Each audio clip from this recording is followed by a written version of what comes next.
Whoa, whoa, whoa. That stuff's just for kids. Or is it?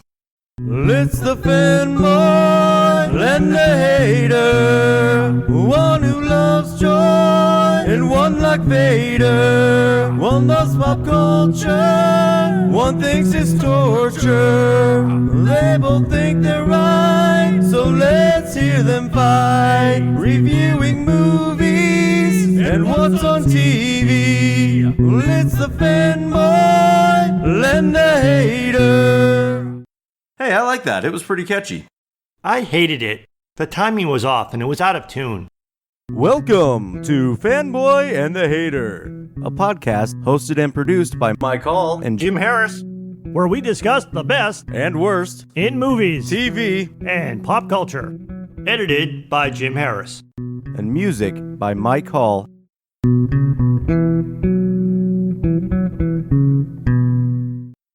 Welcome to the Fanboy and the Hater. Our last episode was... I'm the goddamn Batman.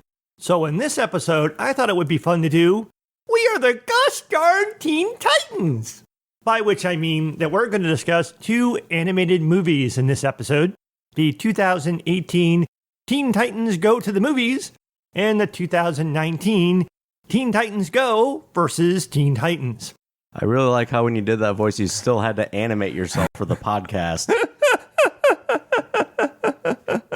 Well, since we talked about me animating myself, let's briefly talk about animation.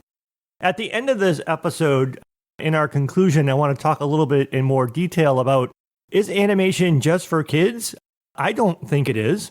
We have different circles of friends. We have a very nerdy circle of friends where the A word is not a bad word. If you talk about animation, people are interested in it. But I have other friends that equate animation equals kid stuff. Yeah, that's pretty common thinking.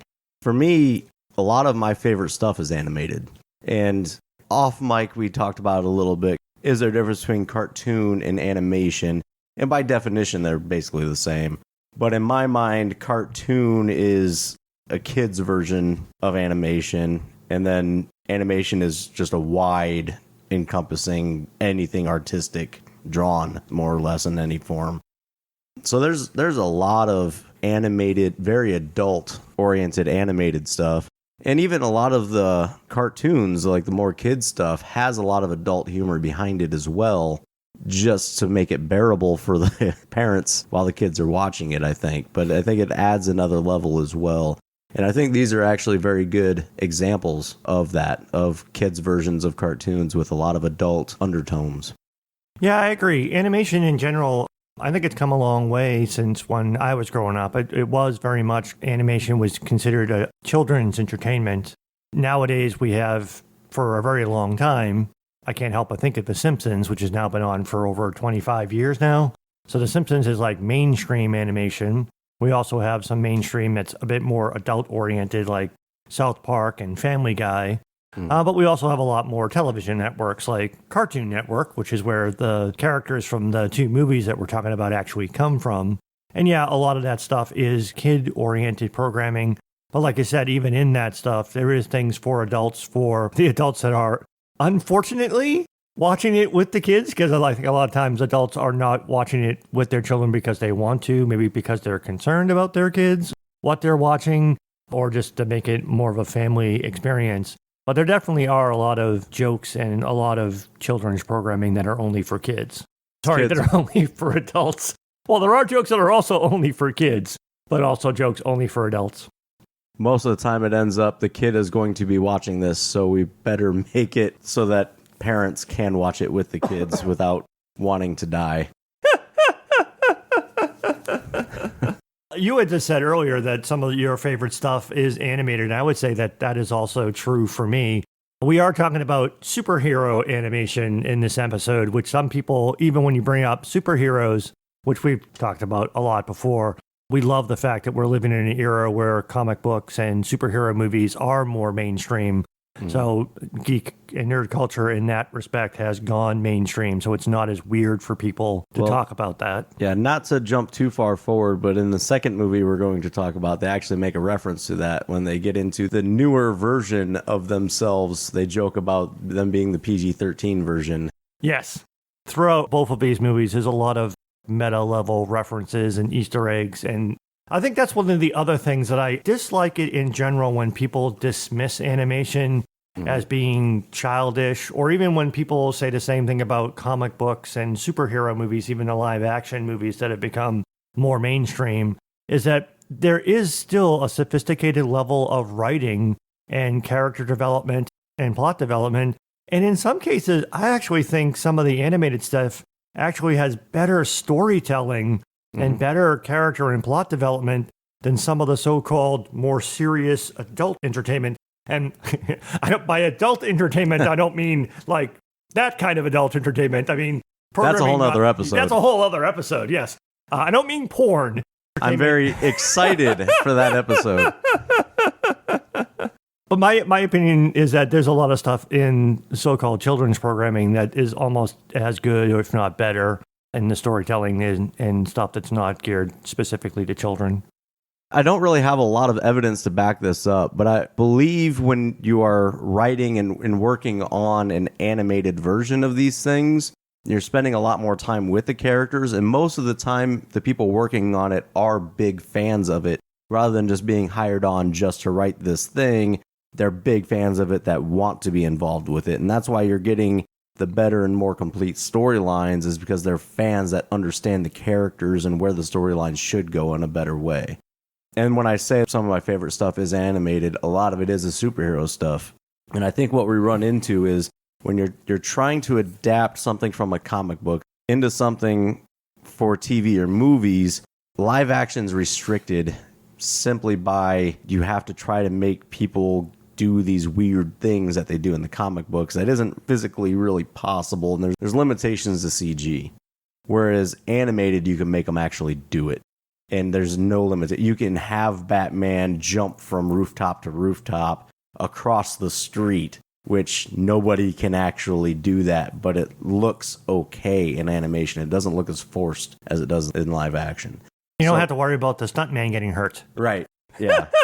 Yeah, the laws of physics don't apply in the world of animation, so you can be more imaginative in that, and I think that opens things up too. And it doesn't necessarily mean it turns it into Wile E. Coyote cartoonish type stuff. I mean, there still can be very well done action sequences done in animation as well. But before we go too far down that rabbit hole, let's talk more about what we're talking about here. So we're going to break this up into two different parts. We're going to talk about each movie separately. So the first one we're going to talk about is Teen Titans Go to the Movies. But before we dive into that, you probably, for some of our listeners, you might not know who actually are the Teen Titans. So how about we play a quick clip to introduce you to them? You guys are awfully immature for the Justice League. Do we look like the Justice League to you? I don't know. I thought you were maybe some of the lesser-known members. Man, we ain't no Justice League. I recognize you now. You are the Guardians of the Galaxy! That's a different superhero universe. I am the Insulted. All right. Then who are you? Yo, son, this guy don't know who he is. Oh, really? Then I think it's time we tell him. Go to Titans, go, go to Titans, go, go to Titans, go, go, go. T-double-E-N-T-I-T-A-N-S. We the real heroes taking down the big menace. Teen Titans goes, Teen Titans goes. When there's real trouble, baby, Teen Titans go. Go to Titans, go. These boys turn straight up into an animal. Animal? Yes, any animal. Boom, pow. Yeah, I'm a kitty now. Oh, check out my kitty The now. star, the fire, the light, the wire, the alien princess in my alien attire, the energy blast, the supersonic speed. Is it down with the Titans? Oh, yes, indeed. Booyah, throw a cannon blast the cyborg. Baby, Mr. High-Tech Master. What? Mr. Meatball Disaster. What? Mr. Boom Blaster. Teen Titans, the Titans, the Teen Titans. Teen Titans, the Titans, the Teen Titans. Teen Titans, the Titans, the Teen Titans. Teen Titans, the Titans, the Teen Titans. Boom with the smoke, bombs and the ranks. Full snap, getting steady, doing my thing. Robin, the leader. Robin in charge. Show 'em your baby hand. Robin's alive. Nah, but for real, man, some super small baby hairs. No, they're not. Whatever. Just keep going. Just keep going. Teen Titans go, go. Teen Titans go, go. Teen Titans go, go. Teen Titans go. Waving his hand to drop it on you even harder. There's no darker than me. I'm the darkest can be. Check it as the rap metrions as a thing and those. Teleport magic of powers we had it. Teen Titans, the Titans, the Teen Titans. Teen Titans, the Titans, the Teen Titans. Teen Titans. So if you didn't like the sing-songy version, how about we give you a more Yeah. how about we give you a more prosaic approach? So there are 5 Teen Titans. Who are they, Mike? I am not going to sing song because that is actually one of my least favorite parts of those movies, is that part. So the leader is Robin, the Dick Grayson version of Robin, at least in these versions of it. Voice actor Scott Menville. Robin, in this case, basically he's trying to step outside of Batman's shadow. He's the leader, and he's trying to prove that he can be the leader and that he can be basically the new Batman. Do you want me to get into the difference between the two versions? Like the Teen Titan Go version versus the Teen Titans version? I guess we probably should. Yeah, we should probably talk about that now too. Yeah. Okay. Yeah, because that might confuse. Let me back up a little bit. I was somewhat familiar with the Teen Titans animated show that actually is now over 16 years old. It debuted back in 2003. I didn't watch very much of it, but I was aware of it. And I knew it wasn't super serious, but I also knew that it wasn't very kiddie. When I tried to watch the newer, because Teen Titans Go is now, it started in 2013 and it's still going on the Cartoon Network. Its 6th season actually just started this month. We're recording this in October of 2019. I have tried to watch that TV show and failed because it is very kid-oriented humor. There is a lot of sing-songiness, which annoys me, but for whatever reason, that doesn't bother me in this movie. It's the right serving size of those types of things combined with better storytelling, so it doesn't bother me. But I'm getting ahead of ourselves. So there are 2 different animated versions in the Cartoon Network world of the Teen Titans. Yeah. So the Teen Titans Go version of Robin is trying to be very serious, and he's trying to be Batman. He's trying to prove himself that he is the best at everything and that he is the best leader. Whereas the Robin in the Teen Titans version, the older version, the original, he is more balanced. He is more like the actual Robin, where he is very serious. He shoulders that responsibility, but he also takes some time to have some fun. And I think when you compare the versions, Robin is actually the most contrasting version of the character. All the other ones are pretty similar between the 2 versions, but Robin is very drastically different. The Teen Titans Go version is almost a mocking of the Teen Titans version. And when we get to the second movie, that contrast between the 2 Robins is actually one of the core plot points and themes of that movie. Starfire is next, and the voice actor there is Hayden Walsh. We're very sorry if we cannot pronounce your name correctly. Starfire is an alien. She's Tamaranian. She's a princess, superhuman strength. She flies. She throws light bolt things from her hands and eyes. She's extremely powerful. The versions are fairly close between the two Starfires.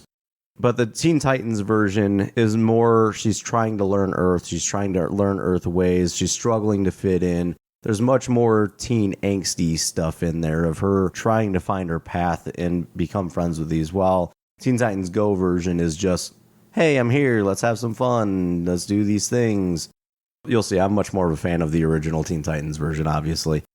Yeah, I mean, the Teen Titans Go, I mean, it's still Teen Titans, but it's like they're a younger edge of the teen spectrum, and the other Teen Titans was a little bit more toward the older edge of the teen spectrum. Yeah.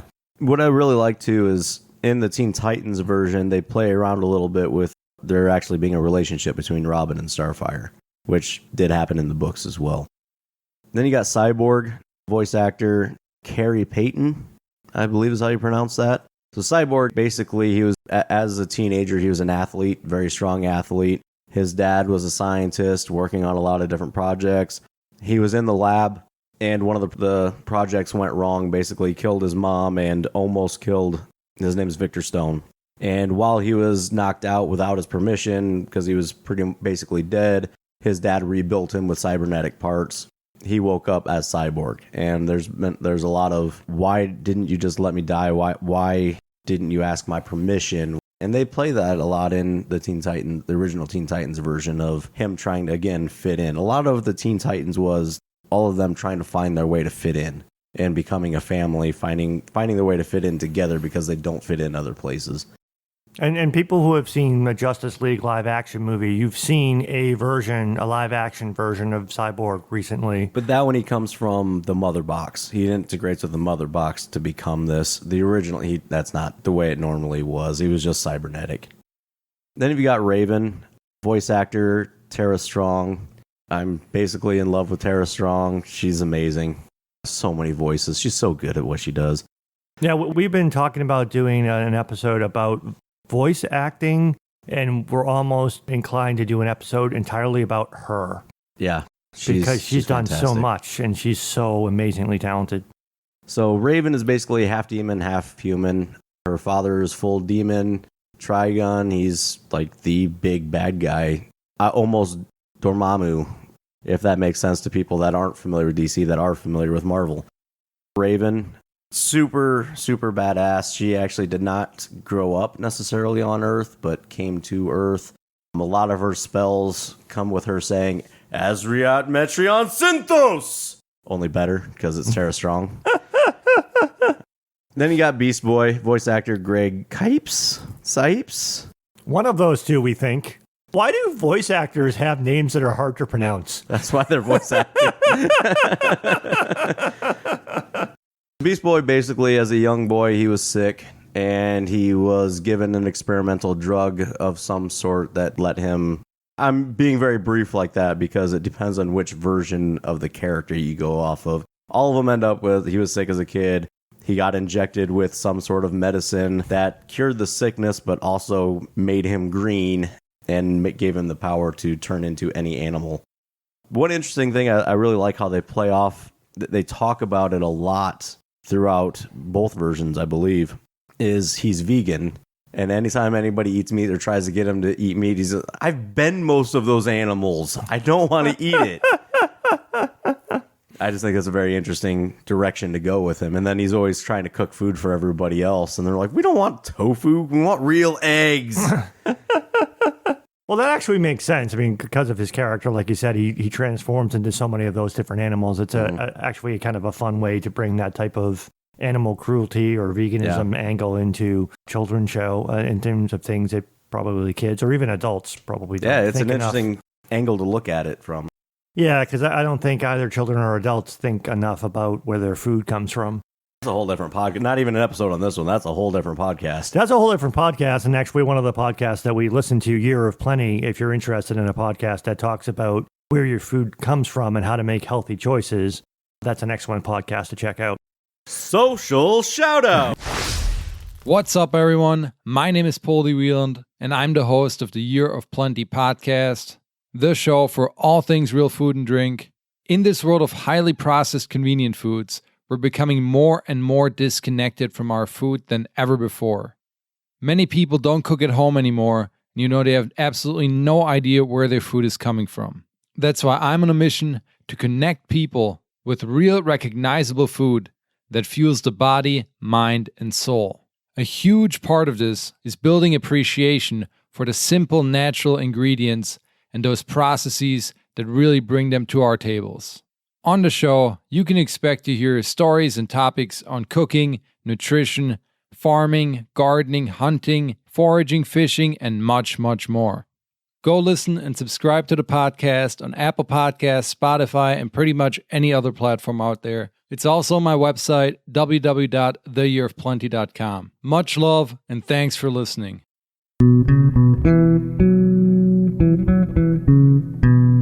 And for those people who might be listening that know a lot about Teen Titans, yes, we're really scratching the surface here. There's obviously a lot more to talk about in terms of those characters. But before we jumped into talking about the movies, we wanted to at least give a little bit of a high-level overview of the 5 primary characters. We will be talking about them a little bit more. It's difficult to go too in depth because there's so many different versions that Yes. it's hard to say exactly. And as we go through, a lot of those versions come through. We'll get there. Yes. So Teen Titans Go to the movies. So that's the first of the 2 movies, and this is the one that came out in 2018. And not only did it come out first, it also was the one that I saw first. I really, like I had said earlier, I could not get into watching the actual show on the Cartoon Network, Teen Titans Go, because to me, it's annoying. It's very kid-oriented humor, and there's a lot of songs that I find annoying, both of those elements, but I do not know why. Neither of those elements bother me in this movie. I love Teen Titans Go to the movies. I think it's an awesome movie. All right. I was a big fan of Teen Titans Okay. for a long time. And then around the time Teen Titans Go came out, I had a girlfriend that had kids, and they were starting to like superheroes. So I was showing them Teen Titans when I could, and then Teen Titans Go came out, and they're like, oh, you mean this? And they loved it. So I was forced to watch it quite a bit, and it annoyed the crap out of me too. So I kept trying to steer them towards Teen Titans, but there was just enough serious undertones to it that they didn't attach to it as well. They liked the silliness of Teen Titans Go, and it's made for kids. It did its job. They loved it. So there's definitely the audience for it. But again, it's the sing-songy parts of it and just the overly goofiness of it and waffles. Do you understand the waffles thing? Only mildly. I know Okay. that I know it has something to do with Cyborg, I think. There was an episode where Cyborg and Beast Boy have a competition on who could only say waffles the longest. So the first person to say a word that wasn't waffles loses. And that ends up actually beating whoever the bad guy was. Is all of the Teen Titans joined in that game and just started saying waffles, and it annoyed them to the bad guy to the point that he just gave up. But since then, because that was actually a very highly rated episode, now they bring up waffles all the time. And that might be why both of these movies made light references to waffles. And that Yes. was probably one of those in-jokes that I didn't get because I wasn't as familiar with the source material. Yeah. We're trying our best to keep the 2 movies separate, but it's hard because the second movie that we're talking about is much more of a direct compare and contrast between the 2, because that's what the whole premise of the second movie is. But in part of that, one of the scenes in that, they even joke about how the ratings for Teen Titans Go were much better than the rating for Teen Titans. So they basically took all of the semi-serious undertones from Teen Titans out and just went full on. Let's go all in on the goofiness, on the kid humor, and the sing-songiness. And obviously it worked. And the butt jokes. And the butt jokes. So the premise of Teen Titans Go to the movies is it's essentially a movie that is making fun of superhero movies and to a certain extent superheroes.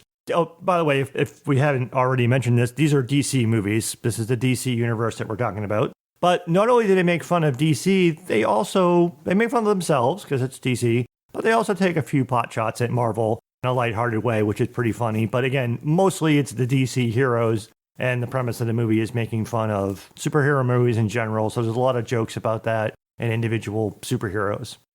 In fact, early on in the movie, there's a scene where the Teen Titans are battling against a giant balloon man. And they get distracted by their own kid antics, and the Justice League actually shows up and takes care of the bad guy. And then the Justice League basically makes fun of them for being so childish, for not being real heroes, and that's why the Justice League are on their way to go see the premiere of a Batman movie called Batman Again? So they're on the way to go see that, and they basically kind of talk down to the Teen Titans for being too childish and not being real heroes. And that's why there are no superhero movies about the Teen Titans, in joke, because you're watching a superhero movie about the Teen Titans. So here's a quick clip of what I'm talking about, of the put down from some of the Justice League talking down to our Teen Titans. Gotta get to Batman's movie premiere. It's always been my dream to have my own movie. Well, it is important to have dreams, I guess. What do you mean by that? Well, you know, they only make movies about real heroes. I am a real hero. I even have my own superhero team. You guys are goofsters. You know, with the farts. Always cracking your jokes. You mean people think we're jokes? Why do you think there's never been a movie made about you? Well, has there been a movie about you? So many, and more to come. It took a while, but yeah, I have my own now. There was a Green Lantern movie, but we don't talk about that. Problem is, you guys are never actually doing anything heroic. Man, please, that ain't true. What about that time we discovered that sweet diner? And they had that food? Yes, it was most delicious. That wasn't even a crime, and you didn't save anything. This guy thinks we didn't save anything. We saved room for design! Titans, if you keep playing the fool, you'll never be seen as real heroes, only as jokes. Which then feeds into the second real core theme is really Robin. The other Teen Titans don't seem to be all that terribly interested in being in a superhero movie. They're okay if they're supporting characters, but it's really Robin's big desire to be in a superhero movie and his own superhero movie. He wants to be the star of his own superhero movie. And there's even a part in the movie where they kind of make fun of him. They're making movies about the Batmobile. They're making movies about Alfred. They're making movies about the utility belt. So Robin's like, is it my turn yet? And he really wants to be the star of his own movie. And in fact, actually, the official trailer for Teen Titans Go to the Movies actually is largely about this. So here's another quick clip that is actually the official trailer that is mostly about Robin complaining about how he wants his own superhero movie. Do you know what makes a real hero? It's not the costumes, the gadgets, the cool powers. It's having your own movie. And that has always been my dream. What are you doing? Just giving the people what they want. Our movie's not about Wonder Woman, it's about us, the Teen Titans. No one wants to see us, fool. Wonder Woman inspires people. And we do not. Yes, Wonder Woman is great, but... I love Wonder Woman! Wonder Woman! Narrator guy, just do your thing. From the creators of Teen Titans Go. Yeah, the balloon man! It's about courage. Titans, go! It's about action. It's the superhero movie to end all superhero movies. Teen Titans Go to the movies. Because if Aquaman can get a movie, anyone can.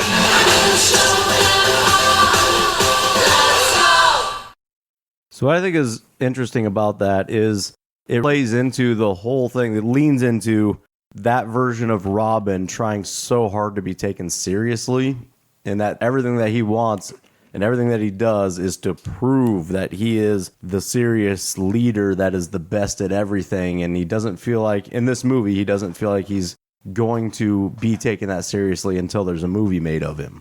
And so that's kind of the premise of this is, how do I get a movie made about me? I read into a lot of these things and maybe add meta layers that may or may not exist. For me, I was also seeing that as, again, going back to animations not taking very seriously, more cartoonish, kid-oriented animations not taken very seriously. So Robin wanting to make a movie about himself and a little bit about the Teen Titans is a little bit about, we should take this partial genre of superheroes. They are superheroes, and we do make movies about superheroes now, animated and live action. So it's like, we do deserve to take these stories seriously as well. I also took it as kind of poking fun at everybody saying, why do we keep making superhero movies on the same characters? There's so many other characters. Why are we still making them on the same ones over and over again? Which is why I thought it was hilarious that the name of the movie premiere was Batman Again. I'm adding the inflection. Obviously, that's not the inflection. Batman Again. Even that thing where in that same scene they're talking about, I mean, pretty much like all of the DC superheroes are in the auditorium and they're saying, everyone's going to get a movie except for the Teen Titans. I really want to see Utility Belt. That could be interesting. The Alfred movie. If you'd like to keep a tidy house, you might actually like the Alfred movie that they talked about. I don't need lessons. So one of the things that is said in the movie is The reason that the Titans can't have their own movie is because they don't have their own bad guy. Yes. So they're out to find their own bad guy. Slade. You know, that's kind of fun to say. Slade. Are you sure that that's not Deadpool? Slade. In fact, one of the many jokes that are in the movie, and Slade was actually one of the primary bad guys in the original Teen Titans show, so it's not terribly surprising that he was the bad guy for this movie. But there's a great scene, and we'll play a clip of that right now, of one of my favorite jokes from the movie about how he's not Deadpool, and he's really annoyed that people keep calling him Deadpool. Deadpool? Deadpool? What? I'm not Deadpool. I thought Deadpool was a good guy. Why does everybody think I'm Deadpool? You got them guns! And the swords. Yeah, well, lots of people have guns and swords, okay? On the way here, I passed like 25 people with guns and swords. By the way, he should be saying that he's not me, okay? Because I came out like way before he did. Nah, I'm pretty sure you're Deadpool. Look into the camera and say something inappropriate. Oh, I'm not Deadpool. I am the greatest, most feared, most nefarious, most ultimate supervillain the world has ever seen. I am Slade. Slade. Wow, his name is really fun to say dramatically. Slade. Slade. Slade. Slade. Silence! So quick backstory though. So Deadpool is actually a ripoff of Deathstroke. And Slade is technically Deathstroke. Deathstroke's real name is Slade Wilson. But when Teen Titans was being made, they didn't have the rights to use the name Deathstroke. Deathstroke was never mentioned. It was just Slade. Voiced by Will Arnett, by the way, in this movie, and he's one of the other voice actors that we haven't mentioned. We mentioned the voice actors for the 5 primary characters. Will Arnett. Who does he voice? He voices Slade. Slade. That is a lot of fun. It is really fun to say. Are we doing mind manipulation? Sorry, that's a joke about the movie. See the movie. You'll find that funny. Kind of, sort of, maybe. One of the other, I guess, co-villains, you could say. Kind of, sort of. Without spoilers. Without spoilers, the other person that Mike loves and who Mike has already done a fanboy favorite about. True story. True story. Is also one of the voice talents in this movie, and that is the magnificent Kristen Bell. Who plays Jade Wilson? That's kind of fun to say, too. That is also kind of fun to say. Jade. She plays Jade Wilson. She plays the filmmaker that makes all of the superhero movies and will initially not give Robin his own superhero movie. So some other interesting voices in this as well. Nicolas Cage is Superman. And what I love about it, Nicolas Cage does voice, I don't want to call it voice acting, he does voiceover work in a lot of different things. And it's always just immediately, I'm like, hey, is that Nick Cage? Every single time. Patton Oswalt voices Adam, which is just a comedic. He just keeps getting smashed and hit and whatnot. But then Stan Lee is in it. Yes. And I loved the, hey, I'm here for my cameo. Oh, this is DC? And then he just kind of steps off to the side. And then at the end, I don't care, it's DC. I just like doing cameos. And that was the actual Stan Lee voicing it. So yeah, that I found that very funny. Yeah. Stan Lee was so great. He is so great. There's actually a lot of other relatively famous voices, but they have very minor roles. If you take a look at the full list of people who are in this movie, there are a lot of other people who voiced some minor roles in this movie.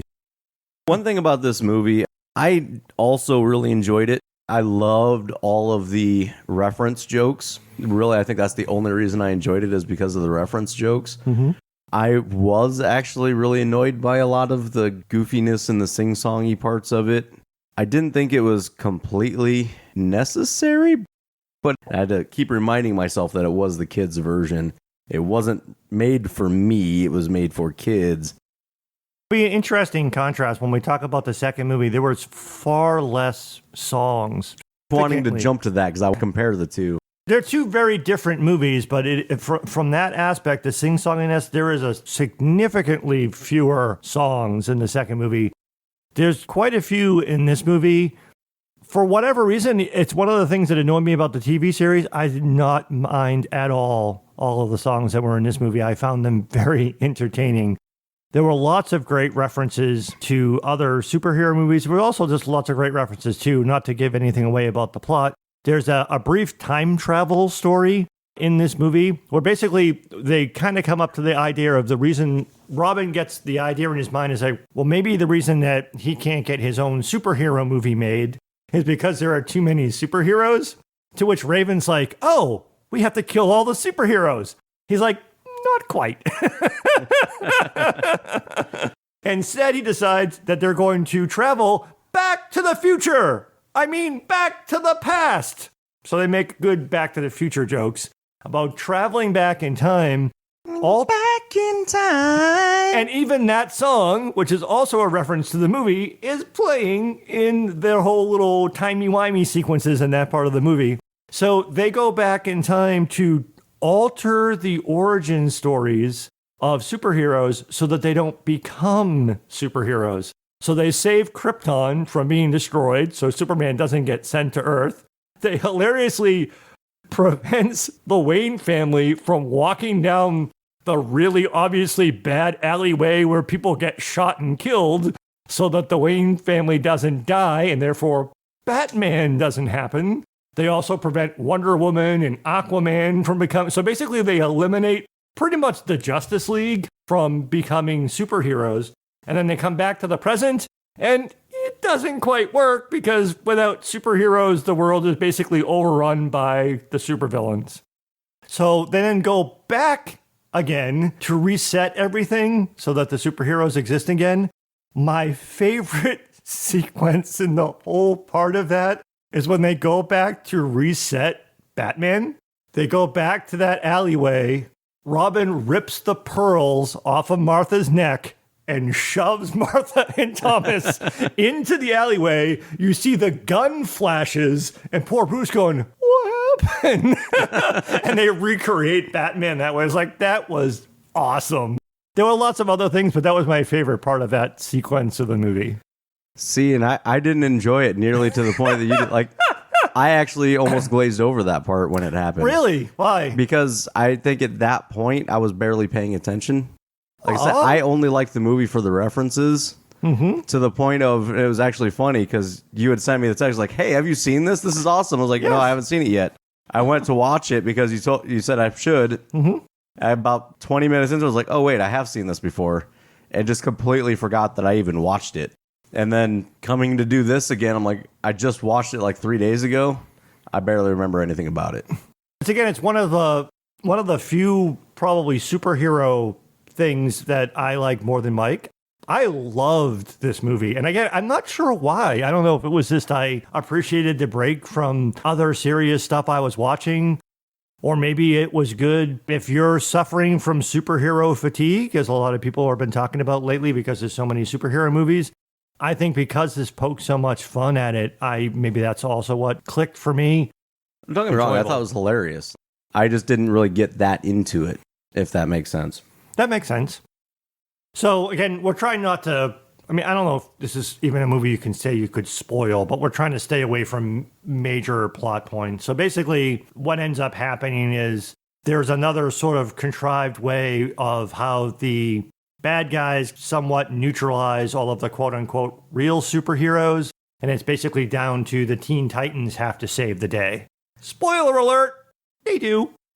While he was explaining all that, Jim was trying to make a giant clay ball, I think. I'm not really sure what was going on there, but it was very animated. It's unfortunate that we didn't get our video camera set up for this episode, because yes, it's weird. We're talking about animation, and I am very animated as I am talking about it. I'm a very animated speaker anyway, but I am very animated when we're talking about animation. Again, maybe it's just because I really love this movie. So, spoiler alert, the Teen Titans do win. They do defeat Slade. And again, this is another part of where that meta level of the movie, they win by being themselves. They do their thing, kind of a childish, kind of a just go at it and see the win kind of way. And it does defeat the bad guy. And then the end of the movie is kind of like a nice moral of the story. The other superheroes come back and they acknowledge. So the movie begins with the Justice League making fun of the Teen Titans for not being real superheroes. The movie ends with the Justice League basically applauding the Teen Titans for being real heroes and for saving the day. Whoa, you guys took down Slade. And saved the world. Hey, I guess you aren't such goopsters after all.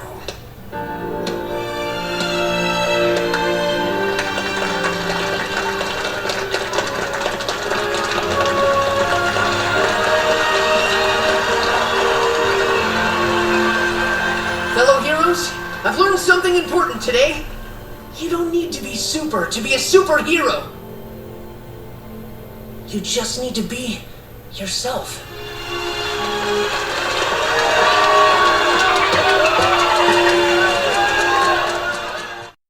It's kid-oriented, but I think it's a good moral overall for the story. It's a good feel-good type of movie.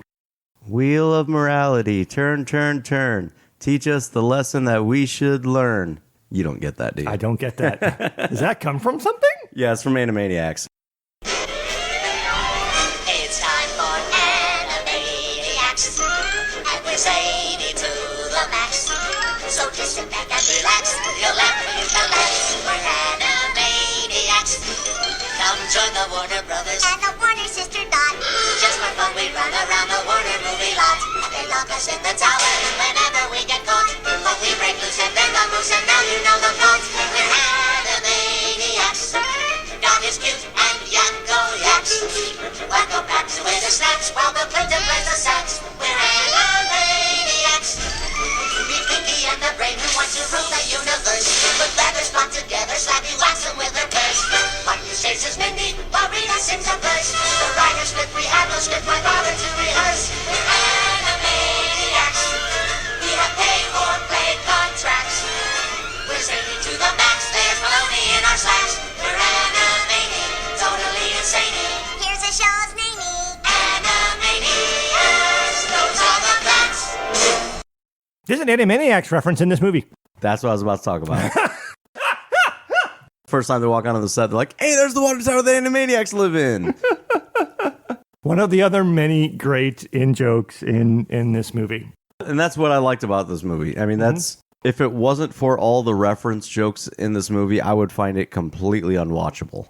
Okay. But there are so many reference jokes, referencing other episodes from the past, referencing superhero movies in general and other movies. There's just so many references, and even in the background, there's a lot of references. Like throughout the whole time they spend on the studio lot, there's posters in the background that are references. And very easy to miss them, but if that's what you're watching for, it's great. And that also might fall back into that category again of like the adults watching with the kids might focus more on those type of elements and not pay as much attention to the story. And there is, like you said, there's stuff in there for adults to see the references and find funny and enjoy the movie as well. So that wraps up the first of the two movies that we're going to talk about, Teen Titans Go to the Movies. And now we're going to go to the break with a quick social shout out to one of our fellow podcasts. And when we come back after the break, we're going to talk about Teen Titans Go versus Teen Titans. Social shout out!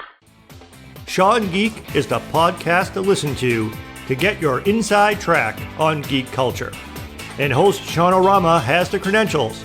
Not only is he a writer of comics, games, novels, music, and board games, he is also one of the stars of Meet the Geeks, a video game junkie, and forever ago lost down the rabbit hole of comic books. Sean-O-Rama is most often joined by his brother, Todd Fast Fret Fingers, a tech head, guitar player, bass player, studio wizard, and fellow video game junkie. The show's charm is in its rawness, as fathers, free time and sleep are prohibitive, and as such, the show is often recorded on the road. Bad traffic, erratic drivers, and getting lost are the background action to their discussions about geek culture. Sean Geek podcast is unrehearsed, unedited, and raw. just like real life is supposed to be. You can find the Sean Geek Podcast on all major podcast platforms.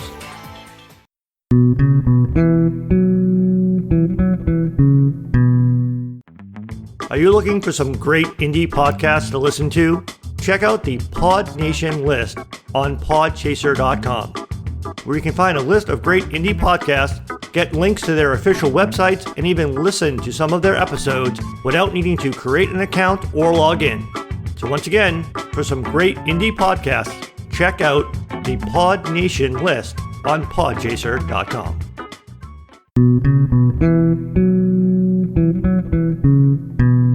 Welcome to my arena. Face your challenges.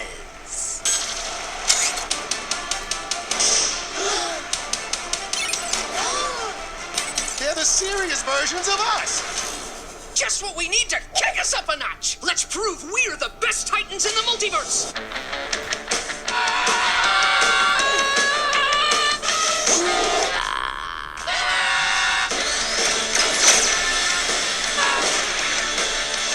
So, I think I know who's behind this. Hi there. Guys, That's right. We will conquer the multiverse together, and there's nothing you can do to stop us. We are in the danger. It is time for the cooperation. oh, come on.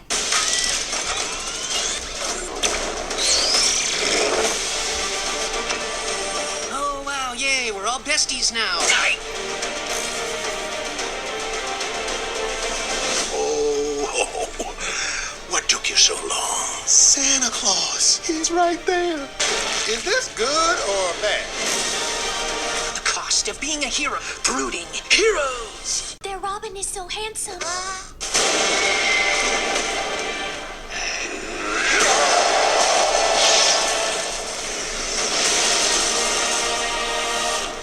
Titans, go! Okay, now we're back for part 2 of our Teen Titan discussion. And we're talking about the second of the two movies. And this is Teen Titans Go versus Teen Titans. And this one, this one has a somewhat more complicated premise. And I don't know if this isn't because it's a little bit of a more serious movie. So bear with me, sorry. We already earlier talked a little bit about how there are two different Teen Titans shows. The original Teen Titans back in 2003, which was more serious. And then the newer one that started in 2013 and is still on the Cartoon Network, which is the more kid-oriented one. So in this movie, they're pitted against each other. So the current Teen Titans Go, are pitted against the original Teen Titans in a multiverse plot. We've never heard of multiverses before. But yes, there's a multiverse plot orchestrated by Raven's demonic dad. His name is Trigon, who wants to steal her demonic half, as Mike explained to us earlier. Raven is half demon, half human. Trigon, her full demon dad, wants to steal her demonic half in their universe, the Teen Titans Go universe, to resurrect Trigon from the original Teen Titans universe so that they can combine to conquer the entire multiverse.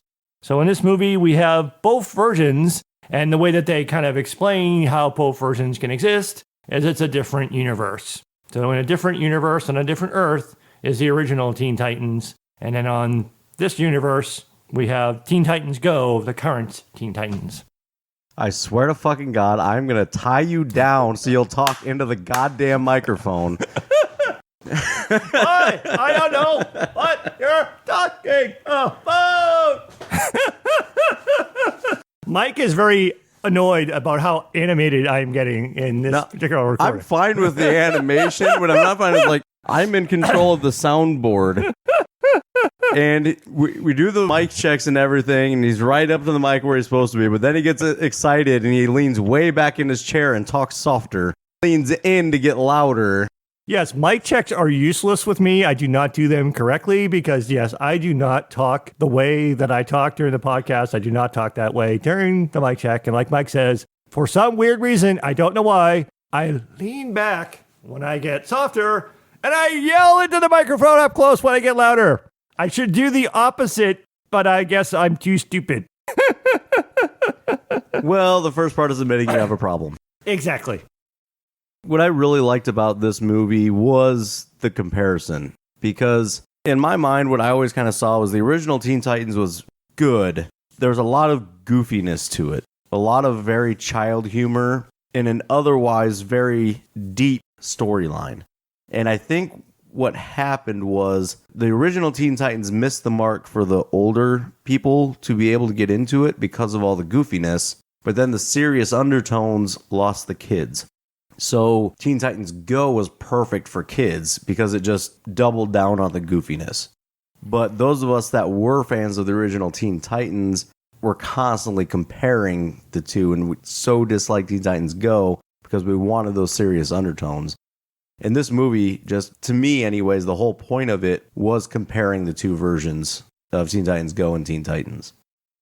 For me, I see that as being an important part of the overall thing. And again, that's why it's called Teen Titans Go versus Teen Titans, is we are comparing and contrasting the two different versions. But like you said, it is definitely, between the two movies we're talking about, this is less sing-songy. This is definitely less songs in it. It's slightly more serious, but it's not super serious. But again, it's different tone because, again, we're bringing in the other Teen Titans. Yeah, it definitely mixes the tones a little bit. I think it leans more to the goofy side, the Teen Titans Go side. But I think it kind of has to, so I'm more accepting of it. I really want to point out, and we had talked about this at one point, the voice acting in it, because both versions of the characters are voiced by the same person. Yes. And they sound identical except for Raven. Tara Strong does slightly different versions for the different versions of the characters. And we both picked up on it, but that's, again, why she is so amazing, because she can do that. It's the same voice, but it's slightly different. I watched the movie twice prior to recording this episode. The second time round, I paid more attention to that. The other voice actors tried to do a little, but it wasn't much. It's almost, and this is a terrible comparison, it's almost like the difference between me when I talk less animated and I'm talking maybe in more of a normal speaking voice versus when I get really animated and excited. That was about the only thing that the other voice actors did with the other characters other than Raven. That was a difference, but it wasn't much of it. It was still, that's just the same voice. With Raven, I remember the very first time that we watched it, I actually had to ask you, is that still Tara Strong? Yeah. Because I actually thought two different people were voicing the Ravens. Knew it was the same person doing the others, and they may or may not have been trying to do something with different inflections. But I actually had to ask, is that still Tara Strong doing the other Raven? So they joke throughout the show about it being the baby Teen Titans versus the serious Teen Titans. And I think that's actually what she did with it, is she did the voice as the Teen Titans Go version was more of a little kid version, and the Teen Titans version was more of a almost adult version. And she just changed the inflection of the voice just enough to make it sound like it was a kid and it was a late teen. God, she's good. And again, that's the meta layer of, for me at least, the meta layer of this movie. Again, the baby versions versus the serious version. For me, it was that meta layer of animation geared more towards kids, animation geared to maybe older children and adults and maybe a wider audience. And like we said, Teen Titans Go, like you said, they doubled down the goofiness and the kid aspect, and they went all in that direction for that version of the show. The Teen Titans, the original ones, balanced it a little bit of both, but spend more time on the serious side of things and not on the goofy side of things. But having both in this movie was kind of like comparing and contrasting them, but also showing that it is possible to do both and still be entertaining. And like I had alluded to before, they even joked about that in terms of how the new one had better ratings than much better ratings than the original show had. In essence, the way that we get them mashed together in the multiverse thing, there's a subplot behind the scenes there with Trigon orchestrates this master of games situation where they're actually forced to fight each other. And the Teen Titans Go are fighting because they think it's a game and they want to win. The original Teen Titans, as they explain later, we were told that if we lost, our Earth would be destroyed. So what I thought was really interesting going through that is the writer's understanding of the characters. The serious versions of more so Robin, but also Cyborg, caught right away that, hey, this is a trick. We need to figure out how we're going to work together. Whereas the main four other than Raven, of the baby Teen Titans were just all on, let's fight. And Starfire and Beast Boy of the Teen Titans version were also ready to fight and going all at it. But I really liked, again, the two versions of Raven just kind of sat there like, eh. And I really like how kept going back and forth between the characters going, ah, as they're charging at each other, and the Ravens are going, ah. And they go together and they're like, we don't really want to fight. The others come together into just this initial clash of combat, and the Ravens just what's up? Yeah, what's up? And they don't want to fight. It was also nice the way that they set that up in terms of the multiverse, because it was described as, it was a gimmick, it was a trick. But the way that it was set up at the Teen Titans Go bought into this more so than the Teen Titans, that the tournament was supposed to determine the greatest version of each hero. And there was some very brief allusions to other characters and different versions of those characters and different times throughout the history of those characters. So the whole point of the tournament was everyone was fighting and to trying to find out who the best versions of it was. So this was sort of, again, on a meta level, not only Teen Titans Go versus Teen Titans, but what level of animation, what way of depicting the character is the best way to depict the character? Should it be all goofy kid stuff, or should it be more serious undertones? Not to jump forward too much, but I really like later in the movie when they bring the other universes together in an endgame fashion that you wanted to talk about. They even bring in the newer version of the Teen Titans. They're like, oh, that's the super serious version. We thought you were the serious version. They're the really serious version. And then the Starfire joking about, oh, look how much hotter that Robin is. He's gorgeous. Yes, the PG-13 versions of them, which in that incarnation, it actually was Nightwing, not Robin. Mm-hmm. So it's an even more older, more serious. Well, because in that version, a different Robin is leading. Nightwing is kind of in the background helping, but he doesn't really lead the team necessarily. I guess it depends on what the mission is, but yeah. We're not here to talk about that version. No. There were lots of great references and jokes in that. One of the things that happened in that arena scene when they were fighting, they had a crowd, and there was actually a guy in the crowd holding up a sign, and he yelled, "You ruined my childhood!" Which was a meta joke on multiple levels. I mean, people talking about how, again, going back from Teen Titans, that by making Teen Titans Go goofy, he may have been referring to that. There's also been other things in pop culture with remakes and reboots of things, of people complaining. The thing that popped into my head was people complaining about the all-female Ghostbusters, and people were saying, you ruined my childhood, which I think is a completely stupid thing. Don't understand that at all. There's room for all versions of all things. But I thought that was kind of funny about how another one of those meta layers. You took that way deeper than I did. Yeah, again, I think a lot of times I was going and looking at meta layers that weren't there. I took it solely as people that were fans of Teen Titans that were pissed off that Teen Titans Go was made. That may have been the only thing that they were trying to say.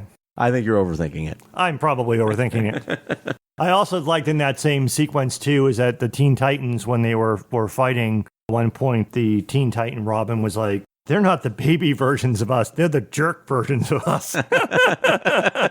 So there's an immediate sort of dislike between, especially the two Robins. The other characters kind of come to a sort of a symbiosis where they appreciate one another. Because that was one of the other things that was one of the themes of the movie. Teen Titans Go, we're trying to get the Teen Titans to chill out. It's like, it's okay to not be serious all the time. And the other way around, the Teen Titans were trying to encourage the Teen Titans Go to, you need to grow up a little, you need to be a bit more mature, you need to take these things a bit more seriously, you actually do need to plan out what you're trying to do. So both sides of them were trying to influence of, sometimes you need to be more serious, but it's also okay to sometimes have fun.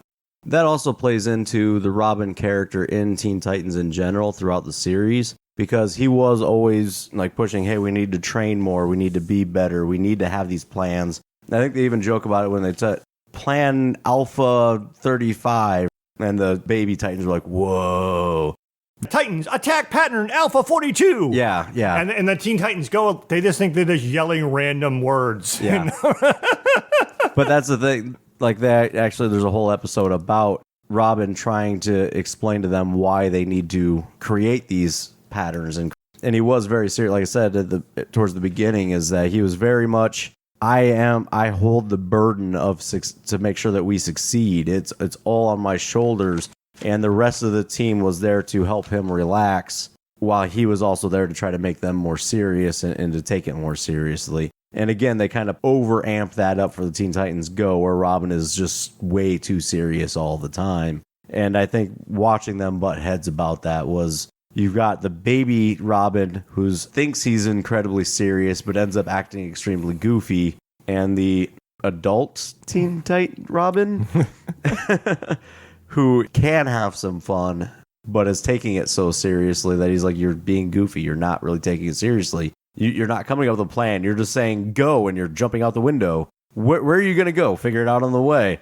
No, Yeah, and that was like Robin wanted them to execute a plan. He thought he was the planner, but it's like, yeah, we'll just come up with the plan on the way. The other Robin, the Teen Titans Robin, was like, no, that's not how it works. But like I said, they did amp that whole up when they were showing him dramatic sequences. It's like, I have to figure this out. Not only is the entire Earth dependent upon me, the entire fate of the multiverse rests on my plan. So he's like very super serious. I think part of that was also making fun of anime, because the original Teen Titans was very close to being an anime.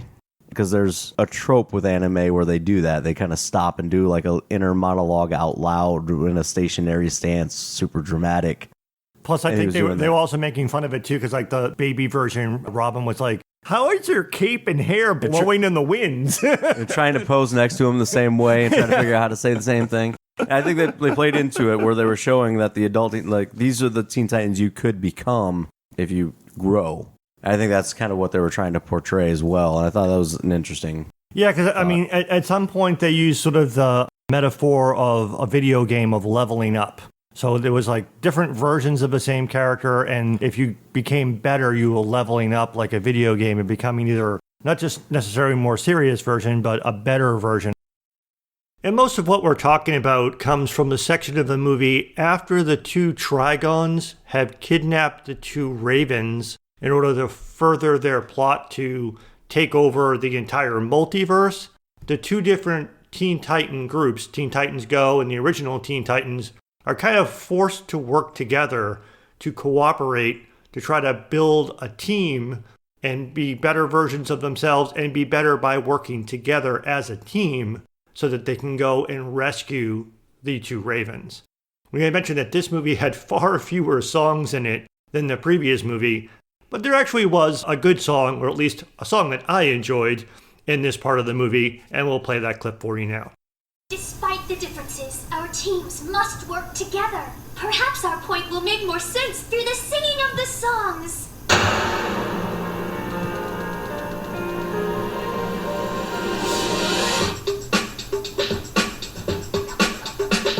We are different from each other, no doubt about that. Go with no budget, designs are flat, but let's keep it 100. You got charm and appeal, so what? Go silly, I don't see the big deal. You got a sad dog, and boy, you want the fun of watching you every week. I'd be bored.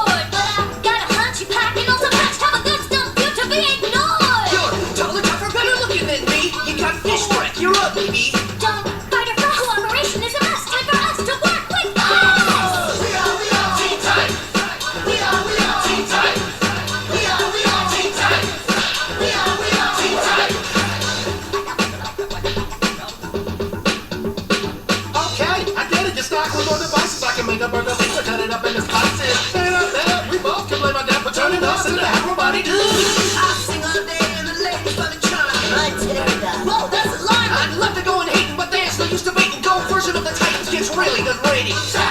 Let's team up to kick butt. Guess I will if I must. Time for us to work with us. We are Teen Titans. We are Teen Titans.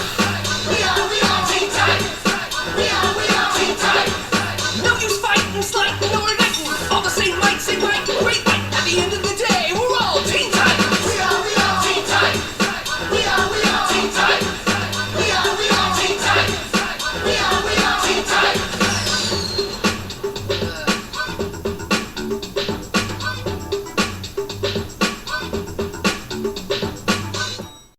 So the importance of teamwork, which was always a core theme in both the original Teen Titans and the new Teen Titans Go, was obviously a very important theme in this movie as well. But the other major theme that was actually almost maybe more central to the overall movie was the plot around Raven. So early on in the movie, Raven, who is half demon, half human, her demonic side basically is threatening to come out.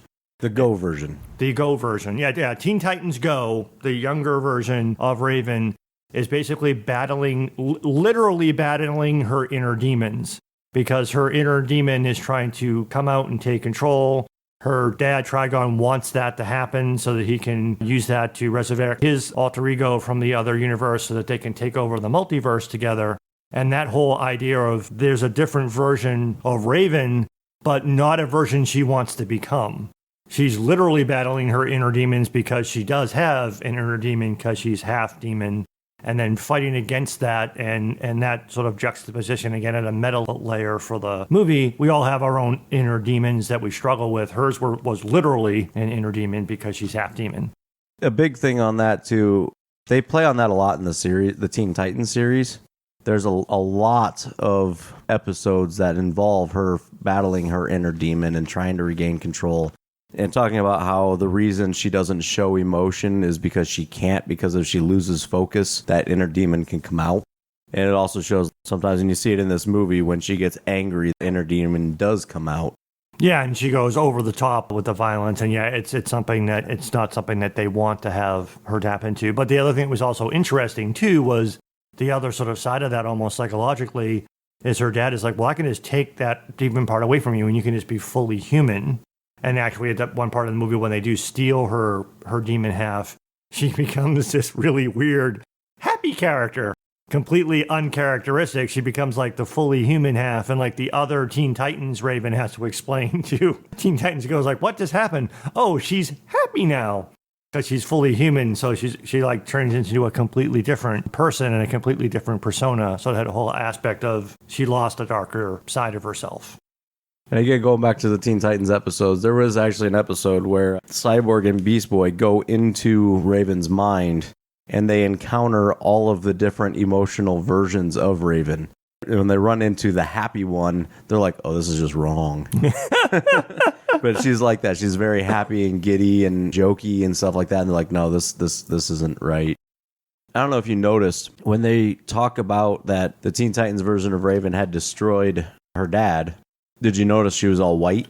Yeah, I was going to ask about that because I was assuming that was an allusion to something that I wasn't picking up on. Yeah, so basically that episode, she figured out in order to defeat her demons, she had to bring all of her personalities together. Each personality had a different color cloak. So like the happy one was pink and the angry one was red and et cetera, et cetera. And so all of them came together and she became white to fight him. So she basically became the most complete version of herself. Correct. And by tapping into that, she was able to defeat her father. Correct. Awesome. I knew that there was something there that was being alluded to when they turned her all white, but I wasn't sure what that meant. So that's cool to know. You should watch that episode. It's a really good one. Okay. Yeah, the other way of saying that in terms of both the theme, underlying core theme of the movie is the old adage of you are your own worst enemy. And they play up that with both Robin and Raven. Again, it's much more literal with Raven, but also the two Robins against each other, the two different, starkly different ways that the character is being portrayed and how they basically become their own worst enemy because they keep fighting over who's supposed to be in control and who's supposed to be making the plan and who the best Robin actually is. And I like the progression of that fight too, where at the beginning it was very much baby version was trying to prove that he was the best version, and the adult version, I want to say, the serious version of Robin was just trying to move forward and figure it out. And then as it went on, baby version started to realize, oh, he is much better than me. I need to start trying to be like him. And the adult version, or the serious version of Robin, started being like, oh, maybe I should be trying to show him how to be more like me, rather than trying to push him away. So the part I want to transition to now, probably the only part of the movie that we both didn't like, but I think you didn't like it a lot more than I. Not to give too much away, but they do find a way to get Trigon gets the powers, and he becomes super duper powerful. So they need to find a way to battle him. So they need to find a way to tap into the multiverse. And the way that they do that, Santa Claus. Yep.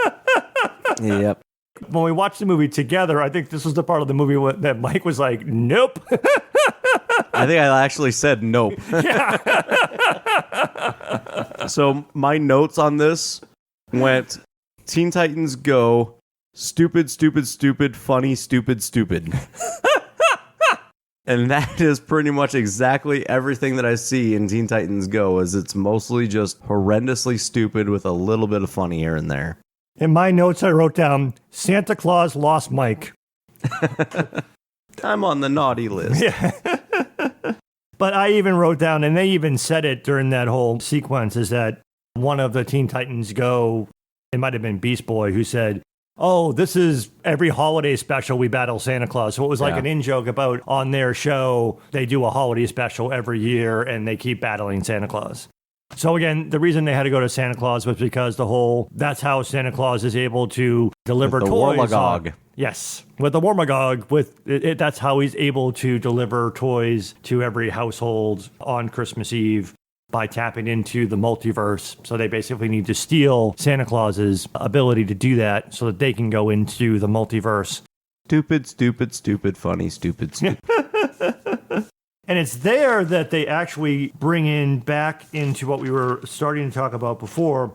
This is where the full multiverse kind of explodes. So what I thought was really funny, towards the beginning when they find out the multiverse exists, the Teen Titans Go versions were like, you mean there's a version of us in steampunk? And a version of us that are all underwater? And a version of us that are all animals? And they're like, no, that doesn't happen. So then when they get the Warlagog, and they're traveling, they're being chased, but they're traveling to all the different worlds, they finally like, oh, there's a steampunk version of us! There's an underwater version of us! Yes, I like the fact that all of the joke versions existed. So that was awesome. The other thing I thought was cool was that we got, as part of that sequence, we also got sort of a very rapid mini history lesson of different animation styles of some of the DC characters. Even the original comic book, they were comic books. That was one of my favorite parts of that sequence. They actually, because they went through different worlds where the characters were different. Like we already talked about the super serious, older Titans. Campy 70s version. The campy 70s version. But then they even flew through comic book frames of the comic book. And it's like, so yeah, that was an awesome thing. And you got like all sorts of different ones. They even had since they were being called the baby versions, they even had literal baby versions of the Teen Titans Go were another one too. So like almost all of the different types of versions, including the joke versions that were mentioned earlier, were there.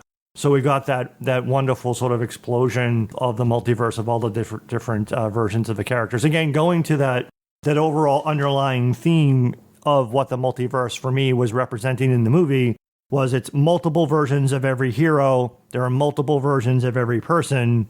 The best version is you being the best version of yourself. I probably would have thought that, but I was so distracted by how terrible the Santa Claus thing was. I lost it. I would have been okay with the fact that they needed to get the Warmagog from Santa Claus. I wanted him to go away sooner, though. Santa Claus was in the movie for too long. Yes. So if they had done that shorter, then I would have been okay. When I watched the movie the second time, I just skipped over that part of the movie. Jumped ahead to after they got rid of Santa Claus and then watched the rest of the movie from there. Quentin Tarantino didn't direct this one. You could have watched it. The only part that I stopped on is, again, when Santa Claus was chasing them, when they were going through all of those different worlds. I did stop and watch that part, but the part where they were actually battling at the North Pole and being chased by Santa, all that stuff like that, I skipped that the second time watching it because I was annoyed by it. So I guess we should also talk about, we talked about leveling up, the video game metaphor for our heroes. The bad guy also levels up in a weird way in this movie too. The bad guy basically eats himself. The little bad guy eats the big bad guy. Are we going back to porn? We're going, it sounds like, yes, like we're not drifting into that level of animation, but there are a few areas and it much more on the nose with Raven later. There's a hard to miss adult reference, but it starts out with the Trigon from the Teen Titans Go universe, which is the smaller one, is being mocked by the one from the Teen Titans universe for being, basically the same reason that the Justice League was taunting Teen Titans in the previous movie, that he's not as serious, he's just useless. So he basically conquers the bigger Trigon by eating him, and then he morphs into Hexagon. I was so depressed by that because I had it down as Bi-Trigon. And then he introduced himself as Hexagon. I'm like, well, that's funny, but mine's better. So he ended up being this giant version of himself, and he had basically 2 of everything, including 2 butts. And they spent way too long making fun of the 2 butts, a la Teen Titans Go. Teen Titans Go, although it was funny, though, still, because the bad guy gets mad and basically blasts them all, and then the Teen Titans Go Beast Boy is lying on the ground, injured, and he's like, too many butt jokes. So at least they acknowledged the fact that they went over the top. But that was one of the top parts where they went over the top with the kid-level humor. So then you think, okay, how can they possibly win? Again, not trying to give too much away, but the Teen Titans Robin goes like, you're not just fighting against us. You could beat 2 teams of Teen Titans. But you can't beat all of them. Us. And then basically it's the multiverse. It's the Teen Titans of Infinite Earths. And for me, again, Mike and I were joking about this before we started to record. I know that there's no way that DC, when they made this movie, could possibly have been alluding to Avengers Endgame, because this movie actually came out in July of 2019, only a few months after the theatrical release of Avengers Endgame, plus the fact that animation takes so long to finish that this whole story had to have been from years ago. Yeah. But for me, when that scene opened, I flashed on the Doctor Strange opening up all of the portals and Avengers Endgame, bringing all of the people who had been snapped away by Thanos back for the Avengers to assemble for the giant battle against Thanos. That's what I saw, because they opened up all of the portals to bring in all of the people from the other parts of the multiverse to assemble this giant. I mean, they're all the different versions of Teen Titans, but it all came into together, and it looked to me like Teen Titans Assemble! You know what? If they had been mocking that, one of the Robins would have went, Titans? And not said Assemble. Or didn't say, or just went like, Teens? Titan.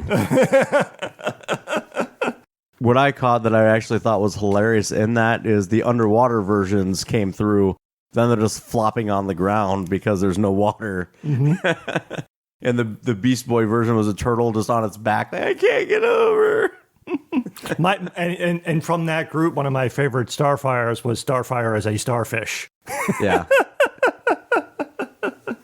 So that led into the way that they had this massive hexagon that they couldn't possibly defeat. So again, not trying to give too much. Bi-Trigon. The Bi-Trigon. And this is what I was alluding to earlier. Basically, they figure out that the only way to do that is that Raven basically needs to become a super raven, a flock of ravens. And unkindness. She becomes the unkindness. But in order to do that, the Teen Titans Raven says, you have to eat me. And when that scene happened, both Mike and I looked at each other and laughed. It's like, yeah, I know, dirty minds, but it was just like, it just seemed way too on the nose the way that it was said. But then she said, you have to do it because my mouth doesn't animate that way. Yep. Let that sink in. But it was still funny. But then she went all Pac-Man. And then she went all Pac-Man and she gobbled up all of them. And then she became the flock of ravens. And was the unkindness a reference to something? I don't know. Okay, I thought it was cool. It becomes this massive super raven. Probably because she didn't want to call it a murder. A murder of crows. I guess ravens and crows aren't the same thing. I don't think. But yeah, because she said that she's like a flock of ravens. A flock of crows. Mike is looking this up on the internet. What is a flock of ravens called? I doubt it's called the unkindness. Oh my God, it's called the unkindness! It's called a congress or an unkindness, so... We just learned something! An animated movie taught us something! That's why it was called the unkindness, because that's what a flock of ravens is called! Wow. What about a flock of seagulls? That's a bad band from the 80s. Oh, right.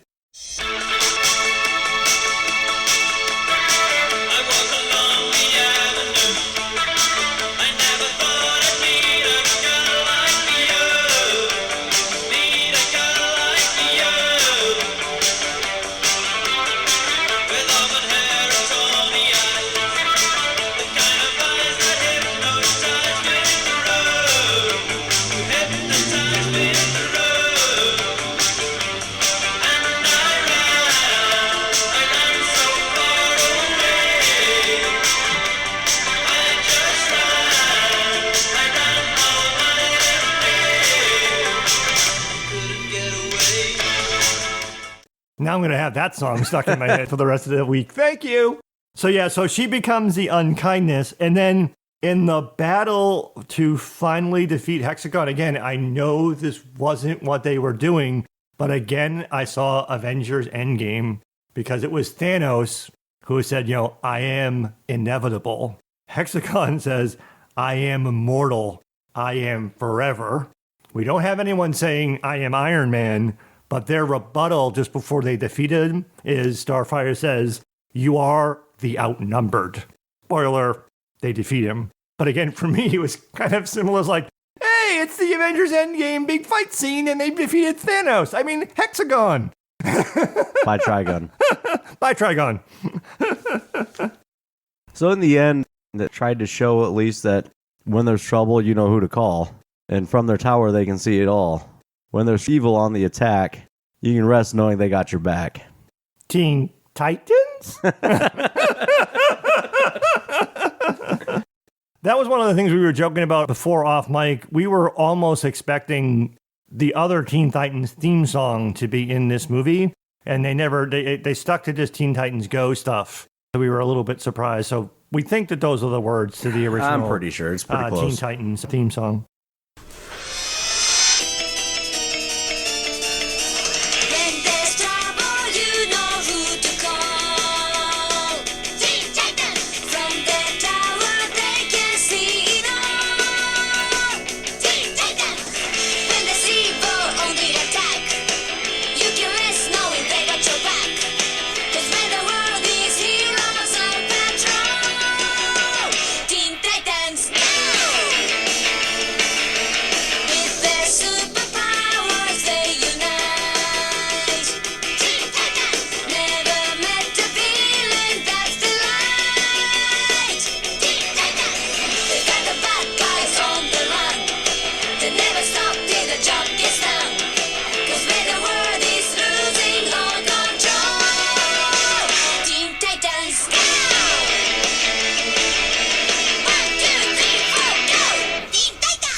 To bring this back to a final conclusion, like we had said at the top of the discussion, I wanted to come back to the whole point of, is animation just for kids?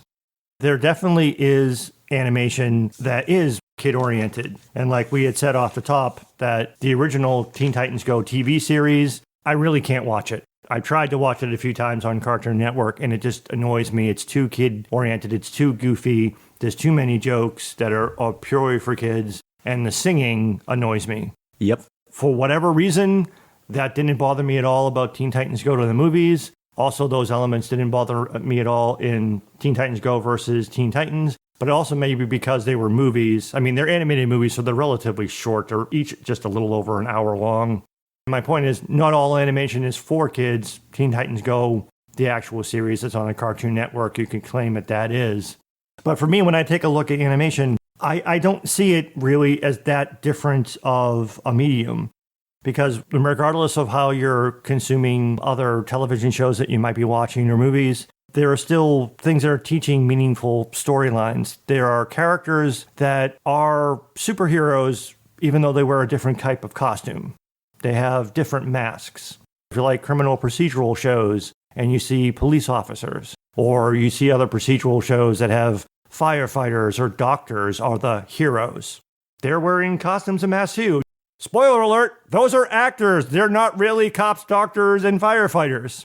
So we take those shows more seriously, and we look at those shows where they have aspects of them where they're doing the day-to-day nuances of being a police officer or being a doctor. But there's also like these overarching messages of hope and interpersonal dynamics and conflict and stuff like that. And we look at those shows and we take them seriously. I don't understand why we can't do the same thing with animation. Well, and I think the Teen Titans is a perfect representation of that, because they had a lot of very serious undertones and very serious story arcs. And again, it was very, very obvious. Each character was trying to find their way to fit in. And Yes. they very much played up that teenage, you're in the middle of changing, and you're not really sure what's going on or what you're going to become. And you just want a place to fit in. And that's really what that series was about. Whereas Teen Titans Go is just goofiness. Yes. But I think even in Teen Titans Go, the movies more so than the TV show, it's the same type of thing. Because like I was trying to say, adult stories may wear different masks, but the messages aren't really all that different. It still comes back to a life lesson by example or allegory. So in the case of the Teen Titans Go versus Teen Titans, one of it was making peace with your own inner demons, the Raven character, trying to be the best version of yourself. You can look at that as the Robins. You also can look at that as all of the different versions of the heroes from the different aspects of the multiverse. And even the way that that movie ends, when they're saying goodbye to each other before they go back to their universes, the older Robin actually says to the Teen Titans Go Robin, "You're a superhero too, in your own weird way." So that whole idea is like, there's not just one way to be a hero. There's not just one way to be a person. There's not just one way to tell a story. And you can have meaningful stories that can connect with you on a human level. Sometimes those are live action shows that you see on network television that we think as grown-up shows. But there's also plenty of shows like that exist on the Cartoon Network and other networks that are animated that may seem at the surface to be more geared towards children, but don't write them off as that. I think that they should be appreciated at the same level. Maybe not at the same level, but be taken seriously. Part of the themes of these two movies is the Teen Titans Go wanting to be taken seriously as superheroes. I think also the medium itself wants to be taken seriously as a form of entertainment that also can say something meaningful.